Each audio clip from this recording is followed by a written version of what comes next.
ఉదయం లేచిన తర్వాత కేశవ చక్రి ఎక్కడా కనిపించడం లేదని చెప్పి ఇల్లంతా కూడా వెతుకుతూ ఉంటారు. వీళ్ళు నిన్న జరిగిన దానికి ఆవేశపడిపోయి ఎక్కడికన్నా వెళ్ళిపోయారేమో అని అందరూ కంగారు పడిపోతూ ఉంటారు. ఇక కేశవకి ఫోన్ చేస్తే ఫోన్లు ఇద్దరు ఇంట్లోనే పెట్టిపోయారని తెలుసుకొని వీళ్ళు ఆ ఇంటికి వెళ్ళి గొడవ పడడానికి వెళ్ళారా ఏంటి అని అందరూ కూడా భయపడుతూ ఉంటారు. కేశవ చక్రి ఇద్దరు శైలు వాళ్ళ ఇంటికి నేరుగా వెళ్ళి పెద్ద గొడవ చేస్తారు. మధ్యలో వచ్చిన సురేష్ని కొట్టి మరీ చక్రి దిమ్మ తిరిగిపోయే డైలాగులు ఇస్తాడు. చక్రి కేశవ మాటలు విన్న వరాలు ఇలాంటి వాడిని నువ్వు ప్రేమించావా అంటూ శైలుని తిట్టేస్తుంటుంది.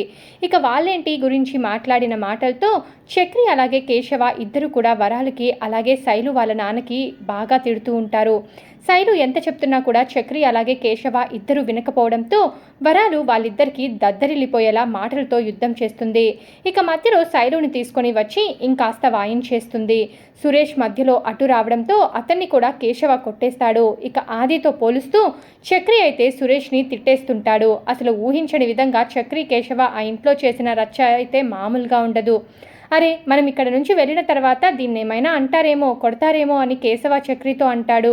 శైలు మా వాడిని ప్రేమించిన తర్వాత మా ఇంటి పిల్ల అయింది. తన మీద చెయ్యి చేసుకున్నా తనని ఒక మాట అన్నా మేము ఊరుకోము. ఈసారి నలుగురు వస్తాం అని స్ట్రాంగ్గా వార్నింగ్ ఇచ్చి వెళ్తాడు చక్రి. చక్రి మాట విన్న వరాలు ఇలాంటి వాడితో మీకు పెళ్లి చేస్తానని అనుకుంటున్నావా అని లోపలికి వెళ్ళిపోతుంది. కేశవ అలాగే చక్రి వాళ్ళ ఇంట్లో వార్నింగ్ ఇచ్చి ఇంటికి రాగానే మాధవతో పాటు మిగిలిన వాళ్ళందరూ కూడా ఎక్కడికి వెళ్ళారు అని అడుగుతారు.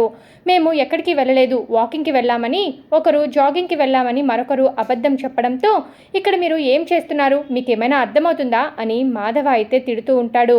మీరు ఇంటి మీదకి ఏమీ గొడవలు తీసుకురావడం లేదు కదా, మాకు కాస్త భయంగా ఉందిరా, వీరిద్దరూ కలిసి వెళ్ళారు అంటే ఏమై ఉంటుందో ఏమో అని భయమేస్తుందిరా అని మాధవ అంటాడు.